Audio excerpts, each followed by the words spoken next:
चलिए देखिए आज का क्लास शुरू करते हैं।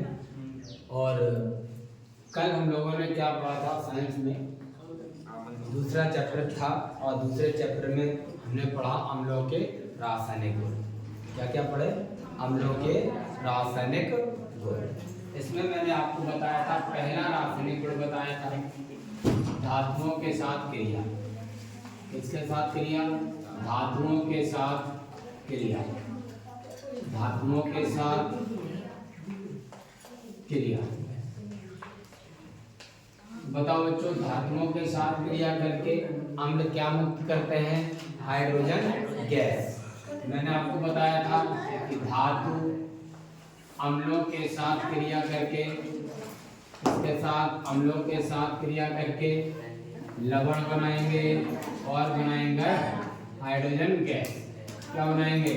Hydrogen gas. गैस क्या हुआ? हमारे समझ में नहीं आ रहा है। पहला गुण क्या लिखाया था? धातुओं के साथ क्रिया। अम्ल धातुओं के साथ क्रिया करके हाइड्रोजन गैस मुक्त करते हैं। क्या बनेगा? और साथ में लवण। तो इस तरह से याद रखते हैं, धातु अम्लों के साथ क्रिया करके हाइड्रोजन गैस मुक्त करते हैं। ठीक है ना? दूसरा हमने लिखाया था धातु कार्बोनेट से क्रिया। किससे क्रिया? धातु कार्बोनेट से क्रिया। किससे क्रिया? धातु कार्बोनेट से क्रिया, है ना? से क्रिया। बच्चों सारे पॉइंट याद होने चाहिए, है ना? धातु कार्बोनेट से क्रिया। तो बच्चों धातु कार्बोनेट से क्रिया अम्ल करेगा तो क्या बनाएगा? धातु कार्बोनेट प्लस अम्ल। ठीक है ना? धातु कार्बोनेट अम्लों से क्रिया करके क्या बनाता है? लवण बनाता है और बनाता है जल और CO2 गैस मुक्त करता है। क्या करता है? CO2 गैस मुक्त करता है। ठीक है ना? और तीसरी हेडिंग मैंने आपको पढ़ाई थी धातु हाइड्रोजन कार्बोनेट। धातु हाइड्रोजन कार्बोनेट। धातु हाइड्रोजन कार्बोनेट। ठीक है ना? इसकी भी रिएक्शन सेम, या इसी को बच्चों एक और बोला जाता है बाई कार्बोनेट, है ना? हाइड्रोजन कार्बोनेट को क्या कहते हैं? By carbonate. क्या बोलते हैं? By carbonate. ठीक है ना? तो बाई कार्बोनेट से क्रिया जब होती है तो भी रिएक्शन क्या होती है? सेम होगी। कि धातु हाइड्रोजन कार्बोनेट से अम्ल जब क्रिया करेगा तो क्या बनाएगा?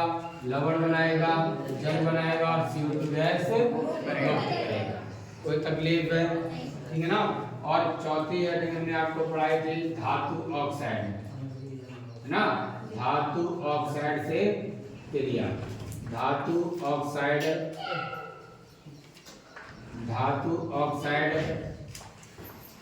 से क्रिया।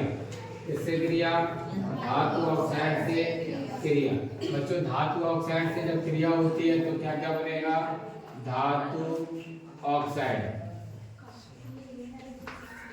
अम्ल। धातु ऑक्साइड से क्रिया करके अम्ल। बताओ बच्चों क्या क्या बनाता है? लवण बनाता है और जल बनाता है। ठीक है ना? लवण बनाता है और जल। तो बताओ बच्चों, यहाँ पर मैंने एक पॉइंट बताया था कि धातुओं के जो ऑक्साइड होते हैं वह प्रकृति में क्षारीय होते हैं। कैसे होते हैं? क्षारीय। अगर आपसे क्वेश्चन पूछा जाए तो बताओ कि धातुओं के ऑक्साइड कैसे होते हैं, तो कहेंगे क्षारीय। ठीक है ना? धातुओं के ऑक्साइड कैसे होते हैं? क्षारीय। और अधातुओं के ऑक्साइड अम्लीय होते हैं। ठीक है? अभी हम आगे जिक्र करेंगे। फिलहाल धातु ऑक्साइड है तो धातु ऑक्साइड प्रकृति में कैसे होते हैं? क्षारीय होते हैं, इसीलिए इनको क्षारीय ऑक्साइड भी कह देते हैं। ठीक है ना? चलिए, तो ये चार बिंदु हमने बताए थे अम्लों के रासायनिक गुणों में। बताओ धातुओं के साथ अम्ल क्रिया करेगा तो क्या बनाएगा? लवण और हाइड्रोजन। धातु कार्बोनेट से क्रिया करेगा अम्ल तो क्या बनाएगा? लवण बनाएगा, जल बनाएगा और वेरी गुड। धातु हाइड्रोजन कार्बोनेट से क्रिया अम्ल करेगा तो भी क्या बनेगा, लवण बनेगा, ठीक है ना। धातु ऑक्साइड से क्रिया करेंगे तब क्या बनेगा, लवण बनेगा और जल बनेगा। बोलो बात समझ में आ गई कि नहीं, याद हो जाएगा कि नहीं हो जाएगा, एकदम बढ़िया तरीके से।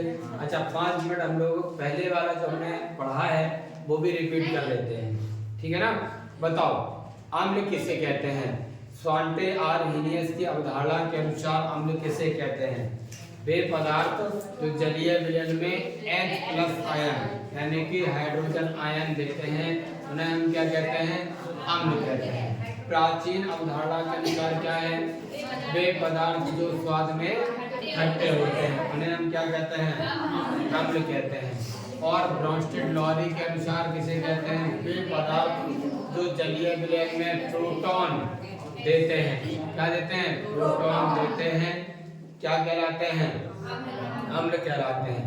फिर उन्होंने कहा कि H+ आयन जो होता है वह जल में स्वतंत्र बल्कि जल के साथ क्रिया करके H3O+ हाइड्रोनियम आयन बना लेता है। तो अपनी परिभाषा को बदलकर दूसरी तरह से इन्होंने कहा कि वे पदार्थ जो जलीय विलयन में H3O+ आयन हाइड्रोनियम आयन देते हैं उन्हें हम क्या कहते हैं, अम्ल कहते हैं, ठीक है ना। अम्लों के सामान्य गुणों में आपने पढ़ा, ये स्वाद में खट्टे होते हैं, ये नीले लिटमस पेपर को लाल कर देते हैं, संचारक प्रवृत्ति के होते हैं, इसमें H+ आयन महत्वपूर्ण तत्व होता है, अवयव होता है, ठीक है ना।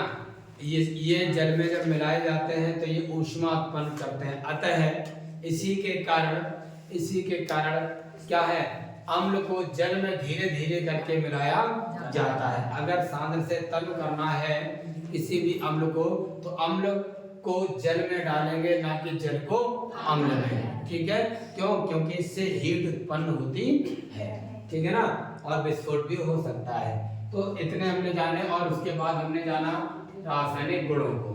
तो आज हम पढ़ेंगे अम्लों के उपयोग क्या क्या है।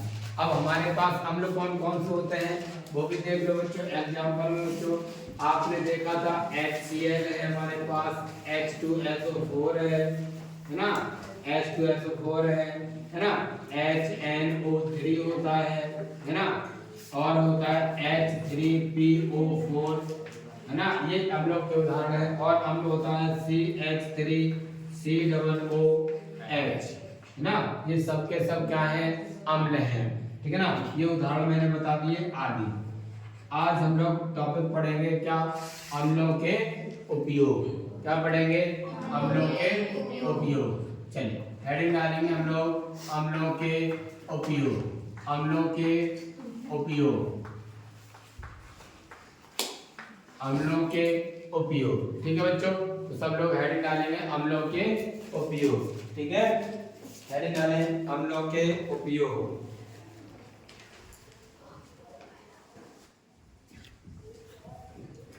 देखो बच्चों, सबसे पहली बात नंबर 1, पहले प्रकार के अम्ल कौन है उसके उपयोग लिखेंगे, ठीक है। सबसे पहले हमारे पास HCl का उपयोग, HCl का उपयोग, HCl का उपयोग, किसका उपयोग, HCl का उपयोग। HCl का नाम क्या है, हाइड्रोक्लोरिक अम्ल है, क्या है, हाइड्रोक्लोरिक अम्ल है। तो इसका उपयोग जो बच्चों होता है, सबसे पहला उपयोग ये क्लोराइड बनाने में काम आता है। क्या बनाने में काम आता है, क्लोराइड बनाने में काम आता है। तो पहला उपयोग लिखेंगे विभिन्न प्रकार के क्लोराइड, पहला उपयोग क्या लिखेंगे, विभिन्न प्रकार के क्लोराइड। पहला उपयोग लिखेंगे फर्स्ट, विभिन्न प्रकार के क्लोराइड, विभिन्न प्रकार के क्लोराइड तथा क्लोरीन गैस बनाने में, तथा क्लोरीन गैस बनाने में, क्लोरीन गैस बनाने में। बच्चों इसका पहला उपयोग क्या है, विभिन्न प्रकार के क्लोराइड तथा क्या बनाने में, क्लोरीन गैस बनाने में, ठीक है ना। कलई करने से पहले जो लोहे की सतह होती है उसको साफ करते हैं, वो भी किसके द्वारा करते हैं? अम्ल के द्वारा, है ना। तो दूसरा उपयोग क्या होगा? दूसरा उपयोग सेकंड लिखेंगे इसका उपयोग, कलई करने से, कलई करने से पहले, कलई करने से पहले लोहे की सतह को, लोहे की सतह को साफ करने में, लोहे की सतह को साफ करने में, लोहे की सतह को साफ करने में, ठीक है ना। जैसे लोहे की सतह जो है वह कैसी हो जाती है? खराब होती है, तो उसको हटा देते हैं, हटाने के बाद नई सतह निकलती है, तब उस पर कलई करते हैं। तो कलई करने से पहले लोहे की सतह को साफ करने में HCl का ही उपयोग करते हैं, ठीक है ना। और तीसरा उपयोग लिखेंगे क्या? तीसरा उपयोग लिखेंगे वस्त्र उद्योग में कपड़ों की रंगाई में। किसमें? वस्त्र उद्योग में। किसमें बच्चों? वस्त्र उद्योग में। तीसरा लिखें बच्चों, वस्त्र उद्योग में,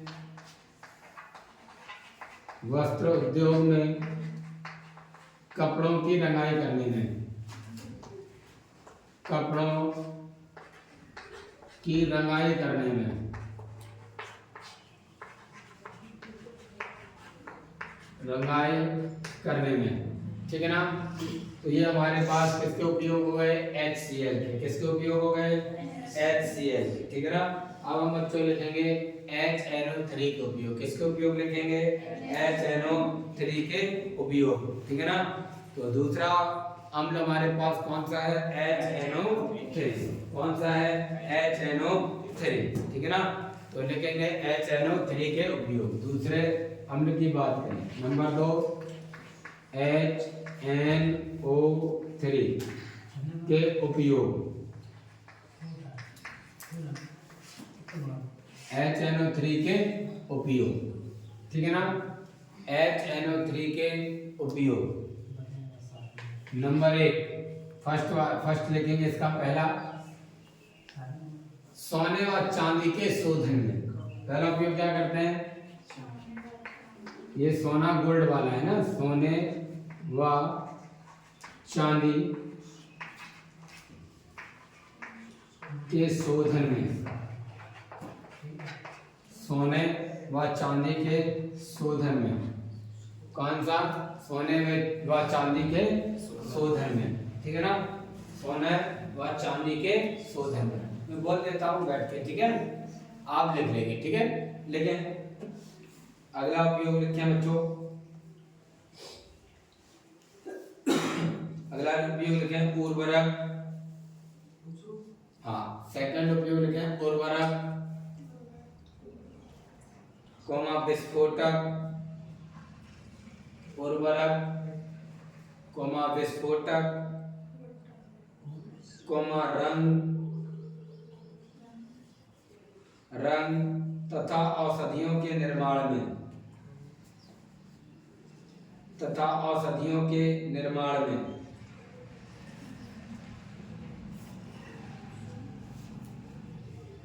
रंग तथा औषधियों के निर्माण में, औषधियों के निर्माण में। दूसरा उपयोग बच्चों क्या बताया?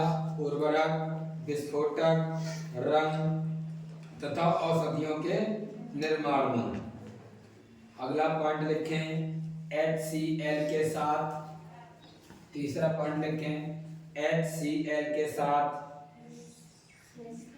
ये ऊपर लिखा है ना HCl, हाइड्रोक्लोरिक अम्ल, लिखो HCl के साथ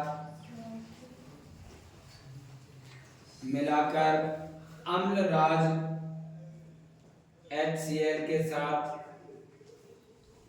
मिलाकर अम्लराज,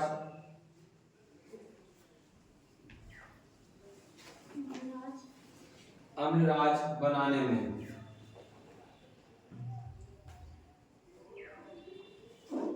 अम्लराज बनाने में।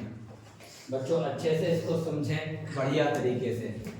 देखो बच्चों, सेकंड हमने आपको क्या बताया, उर्वरक किसका, उर्वरक कॉमा विस्फोटक, है ना, विस्फोटक कॉमा रंग और औषधियां तथा औषधियों के निर्माण में, है ना, औषधियों के निर्माण में, औषधियों के निर्माण में,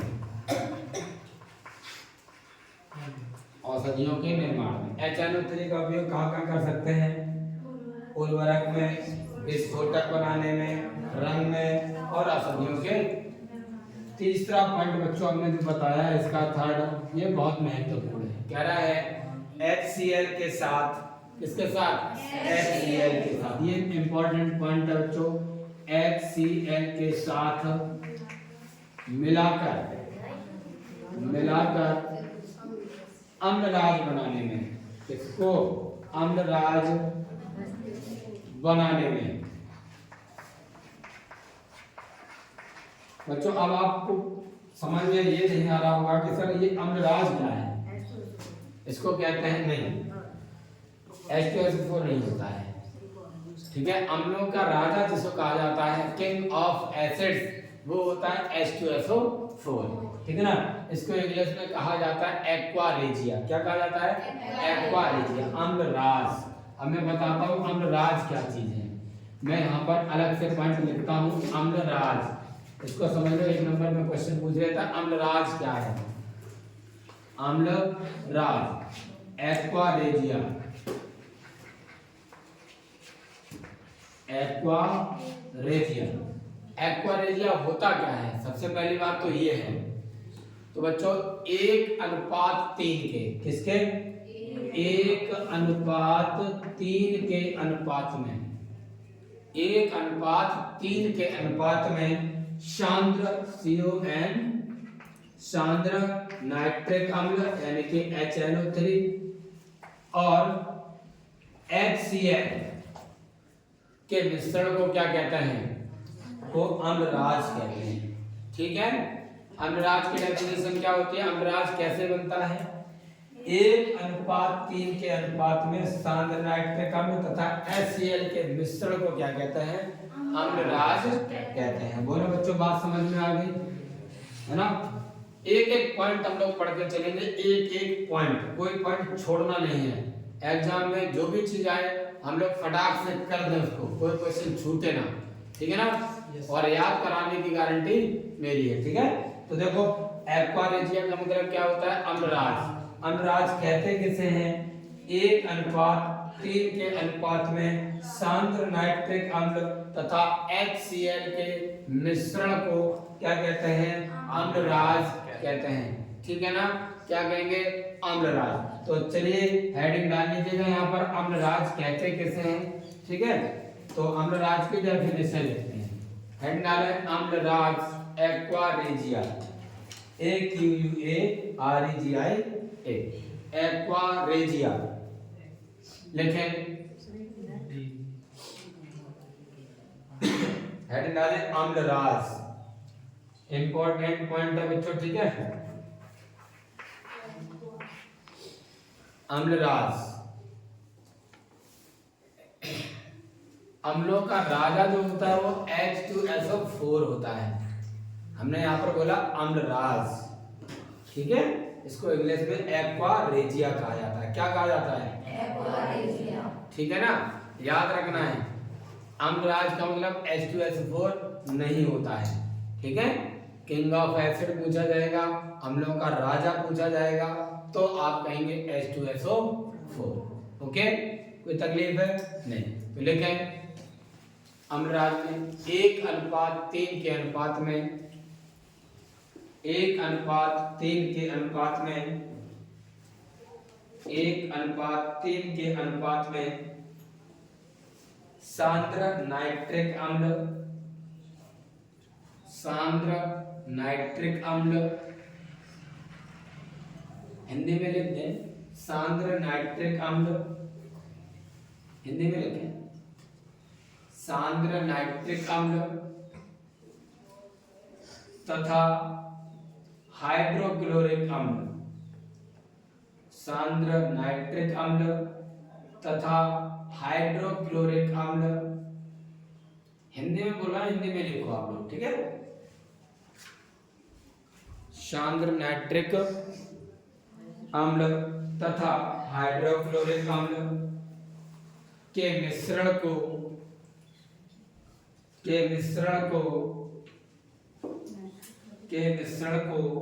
अम्लराज कहते हैं। के मिश्रण को अम्लराज कहते हैं। क्या कहते हैं? अम्लराज कहते हैं। अम्लराज कहते हैं। क्या कहते हैं? अम्लराज कहते हैं। बोलो, बात समझ में आ गई कि नहीं आ गई? बोलो, ठीक है। तो बताओ अम्लराज किसे कहते हैं? अम्लराज मैंने बोला 1:3 के अनुपात में सांद्र नाइट्रिक अम्ल तथा हाइड्रोक्लोरिक अम्ल के मिश्रण को अम्लराज कहते हैं। बात समझ में आ गई कि नहीं आ गई? कोई तकलीफ? अब आपसे पूछा जाए कि बताओ अम्लराज क्या है, तो आंसर आपका क्या होगा? बोलो, 1:3 के अनुपात में सांद्र नाइट्रिक अम्ल तथा हाइड्रोक्लोरिक अम्ल के मिश्रण को अम्लराज। याद हो जाएगा? एक बार रिपीट करवाइए। क्या? 1:3 के अनुपात में सांद्र नाइट्रिक अम्ल तथा हाइड्रोक्लोरिक अम्ल के मिश्रण को याद हो जाएगा। कभी भी पूछा जाए तो बता सकते हैं आप लोग। यस करो। याद नहीं करते हो आप लोग? जब भी कहा जाता तब करते हो, पहले नहीं करते हैं। कर दिया करो, यस करो। Very good. तो अब हम लोग आगे पढ़ेंगे। तो हमने 2 प्रकार के अम्लों के अभी हमने उपयोग लिख पाए। अब तीसरा लिखते हैं। क्या लिखते हैं? तीसरा। तो चलिए इसको हटा देते हैं, ठीक है। इसको हटा देते हैं तब तक।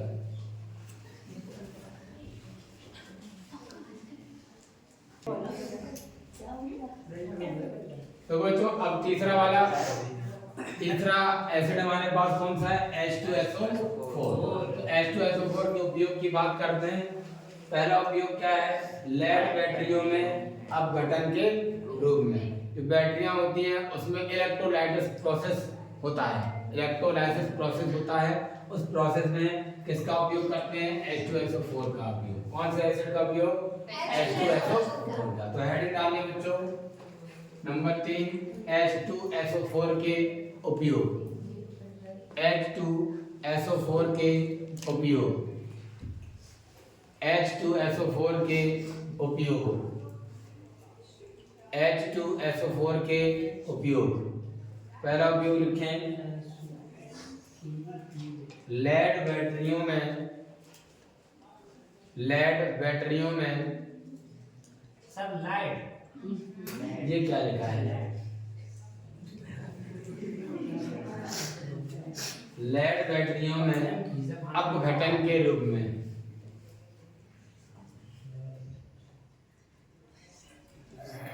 ये क्या होता है? क्यों? क्या सर? ये क्या होता है? चुप हो जा। लेड बैटरियों में अपघटन के रूप में। बैटरियों में अपघटन के रूप में।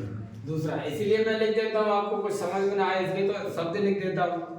अब वो उसको बता रहा है, अभी बोलूंगा तो कहोगे सर वीडियो में हमसे ऐसे कह रहे हो, है ना? तो इसलिए शांत रहो, ठीक है। लेड बैटरियों में अपघटन के रूप में। दूसरा लिखेंगे पेट्रोलियम। दूसरा लिखें बच्चों, नंबर 2 पॉइंट।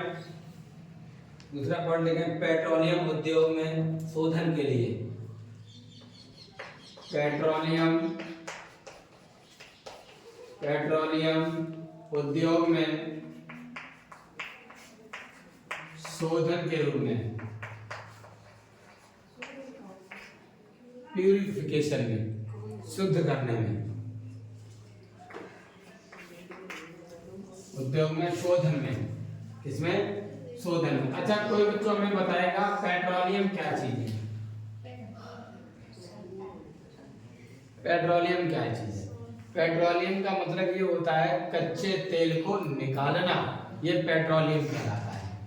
पेट्रोलियम का मतलब आप ये ना समझ लें डीजल पेट्रोल मिट्टी का तेल ना, खानों से भूतल से जो कच्चा तेल निकलता है उस तेल को निकालना पेट्रोलियम कहलाता है।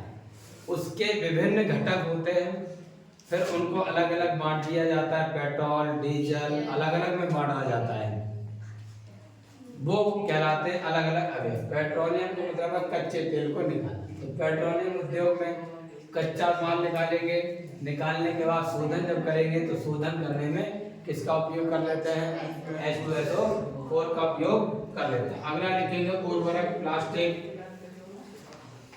उर्वरक कोमा प्लास्टिक, उर्वरक कोमा प्लास्टिक कोमा कृत्रिम रेसे, कृत्रिम रेसे,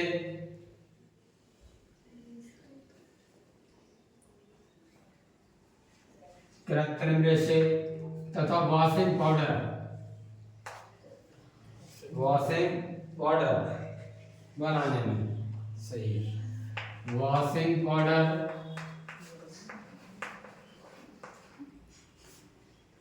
वॉशिंग पाउडर बनाने में, वॉशिंग पाउडर बनाने में, ठीक है, वॉशिंग पाउडर बनाने में, ठीक है। तो हमने ये उपयोग लिख लिए 3 अम्लों के, एक HCl के, एक HNO3 के और एक H2SO4 के। तो बताओ HCl के उपयोग क्या क्या है, क्लोराइड तथा क्लोरीन गैस। HCl का पहला उपयोग क्या है, क्लोराइड तथा क्लोरीन गैस बनाने में। दूसरा उपयोग क्या है, कलई करने से पहले लोहे की सतह को, और तीसरा वस्त्र उद्योग में कपड़ों को, ठीक है ना। HNO3 का उपयोग क्या है, सोने व चांदी के, और दूसरा कौन सा, उर्वरक, विस्फोटक, रंग तथा औषधियों के निर्माण में। तीसरा है HCl के साथ मिलाकर अम्लराज बनाने में। और अम्लराज क्या है, 1:3 के अनुपात में सांद्र नाइट्रिक अम्ल तथा हाइड्रोक्लोरिक अम्ल के मिश्रण को अम्लराज कहते हैं, ठीक है। एक एक पॉइंट क्लियर हो रहा है। इसमें देखो H2SO4 के उपयोग में पहला उपयोग है लेड बैटरियों में वैद्युत अपघटन के रूप में, दूसरा है पेट्रोलियम उद्योग में शोधन के, और तीसरा है उर्वरक प्लास्टिक कृत्रिम रेसे और वॉशिंग पाउडर के निर्माण में या बनाने में इनका उपयोग किया जाता है। इसके साथ बच्चों हमारा टॉपिक पूर्णतः खत्म होता है, कौन सा, अम्ल का, एसिड, ठीक है ना। अम्ल क्या होता है, कितने तरह से इसे डिफाइन कर सकते हैं, रासायनिक गुण क्या हो सकते हैं, सामान्य गुण क्या हो सकते हैं, इसके उपयोग क्या हो सकते हैं, हमारे सिलेबस के अंतर्गत जो जो आते थे वो हमने आपको लिखा दिए हैं, ठीक है ना। अब बच्चों हम लोग लिखेंगे क्षारक। अब हमारा टॉपिक है क्षारक।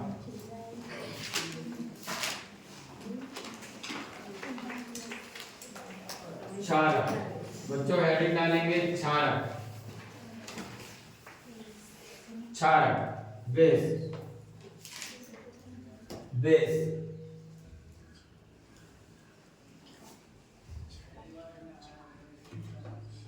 क्षारक, ठीक है। सभी लोग हेडिंग डालें क्षारक। देखो जिस प्रकार से बच्चों आप कह सकते हैं कि अम्ल जलीय विलयन में H+ आयन देता है, ठीक उसी प्रकार से क्षारक जो होते हैं OH- आयन देता है। वो स्वाद में खट्टे होते हैं तो ये कड़वे होते हैं या तीखे होते हैं या कसैले होते हैं। कसैला शब्द यूज करते हैं, कड़वा शब्द भी यूज करते हैं। तो वे पदार्थ जो स्वाद में कसैले होते हैं या कड़वे होते हैं उन्हें क्षारक कहते हैं। स्वांटेयर हीलियस के अनुसार वे पदार्थ जलीय विलयन में OH- आयन देते हैं। और ब्राउनस्टीन लॉरी के अनुसार क्या कहेंगे, वे पदार्थ जो जलीय विलयन में प्रोटॉन ग्रहण करते हैं, वो त्यागते थे या प्रोटॉन देते थे? ये क्या करेंगे? प्रोटॉन लेते हैं, उनको हम क्या कहेंगे? क्षारक कहेंगे। बोलो बच्चों को याद हो जाएगा, है ना? तो बच्चों लिखते हैं क्षारक की परिभाषा। ठीक है, सबसे पहले प्राचीन अवधारणा के अनुसार तीनों डेफिनेशन लिखेंगे। ठीक है, प्राचीन अवधारणा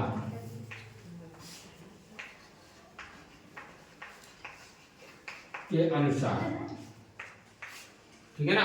प्राचीन अवधारणा के अनुसार पहले क्या कहा जाता था? प्राचीन अवधारणा के अनुसार, प्राचीन अवधारणा के अनुसार लेकिन वे पदार्थ जो स्वाद में,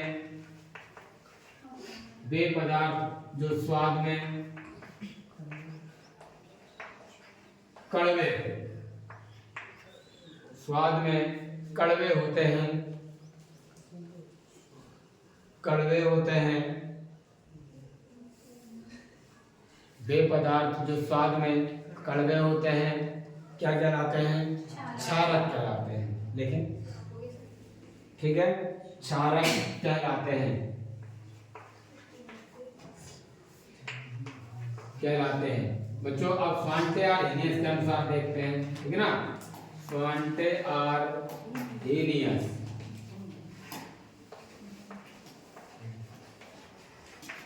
स्वांटे आर्हेनियस के अनुसार तो बच्चों वे पदार्थ होंगे जो क्या देंगे? जलीय विलयन में OH माइनस आयन। इसका नाम होता है हाइड्रोक्सिल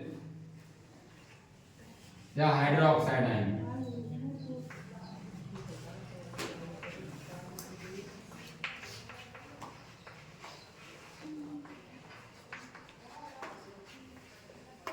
चलिए लिखते हैं, क्या डेफिनेशन होगी?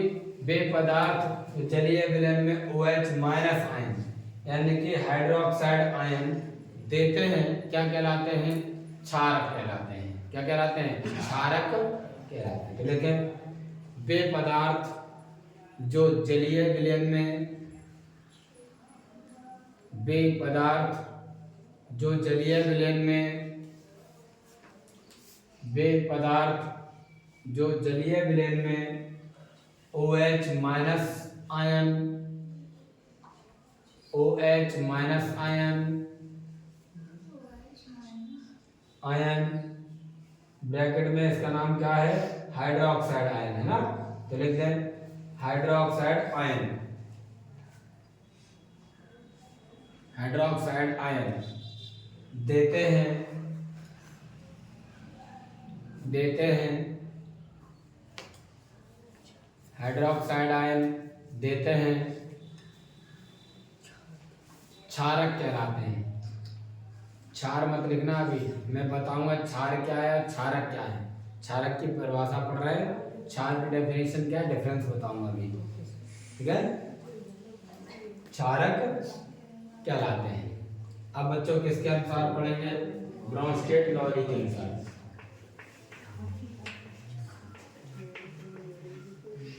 ब्राउनस्टेट-लॉरी के अनुसार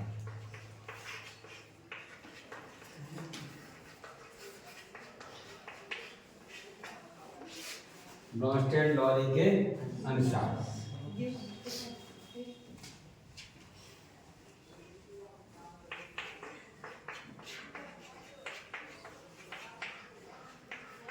ब्राउनस्टेट-लॉरी के बच्चों हमने क्या करते थे?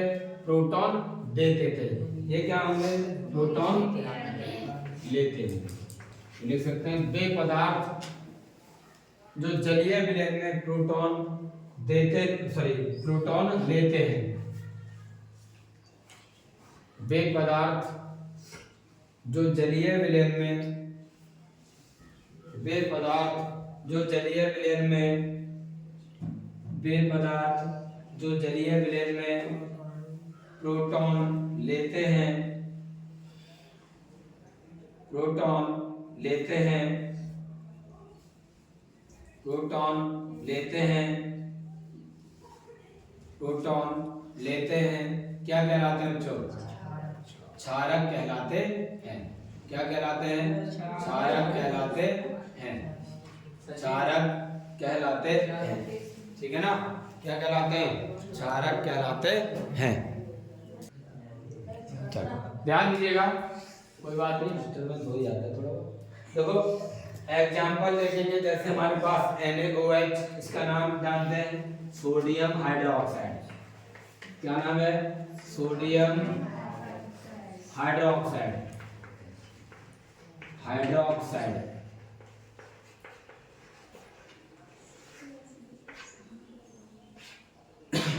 इसका नाम पोटेशियम, पोटेशियम हाइड्रोक्साइड, मैं ऐसे ही कर दे रहा हूँ, ठीक है? इसका नाम कैल्शियम हाइड्रोक्साइड, कैल्शियम हाइड्रोक्साइड। इसका नाम अमोनियम, अमोनियम हाइड्रोक्साइड। तो बच्चों हमने बात कर ली क्षारक की, किसकी बात कर ली? क्षारक की। अब हम बात करने वाले हैं क्षार की, किसकी बात करने वाले हैं? क्षार की, एल्कली की, ठीक है? ये हटा दो, ये वाला यस सर, हटा दो।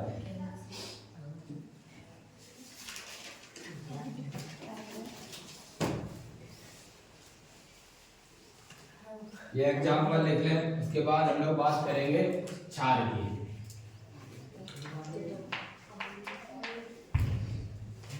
इसको कहते हैं एल्कली या एल्कलाइन बोल सकते हैं, ठीक है?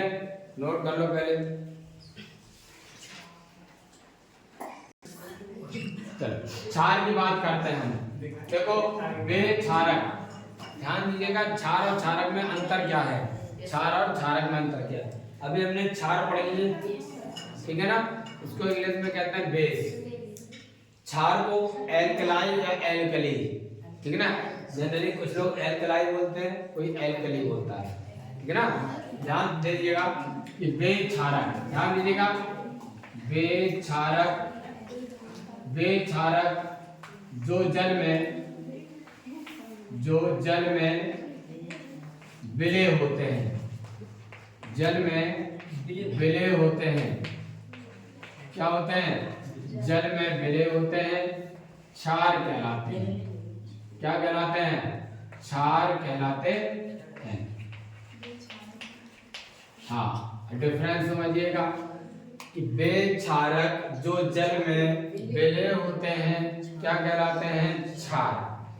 मतलब ऐसे क्षारक होंगे जो जल में विलय हो जाएंगे, घुल जाएंगे, ठीक है ना? विलय का मतलब है घुल जाना। तो वे क्षारक जो जल में कैसे हो जाएं? घुल जाएं, विलय हो जाएं, उनको हम क्या कहेंगे? क्षार कहेंगे।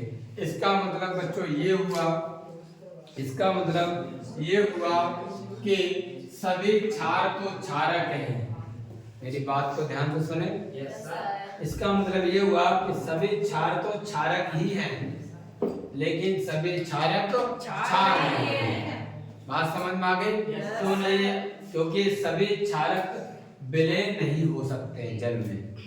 जो विलय हो जाएंगे उनको क्या कहेंगे? क्षार। और जो विलय नहीं होंगे वो क्षारक होंगे, क्षार नहीं होंगे। इसका मतलब सभी क्षार तो क्षारक हैं, परंतु सभी क्षारक क्षार नहीं हैं, ठीक है ना? तो नोट वाली बात यही आती है। डिफरेंस पूछा जाता है क्षार और क्षारक में प्रमुख अंतर क्या है?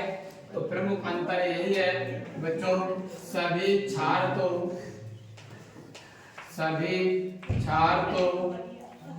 क्षारक होते हैं,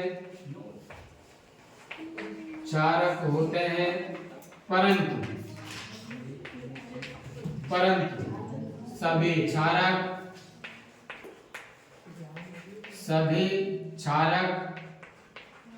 क्षार नहीं होते,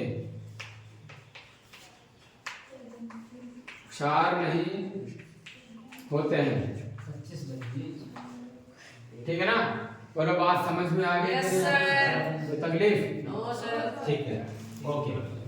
तो आज के लिए इतना ही, बात हम लोग कल पढ़ते हैं, ठीक है? समझ में आ गया कि नहीं? Yes, sir. ठीक है।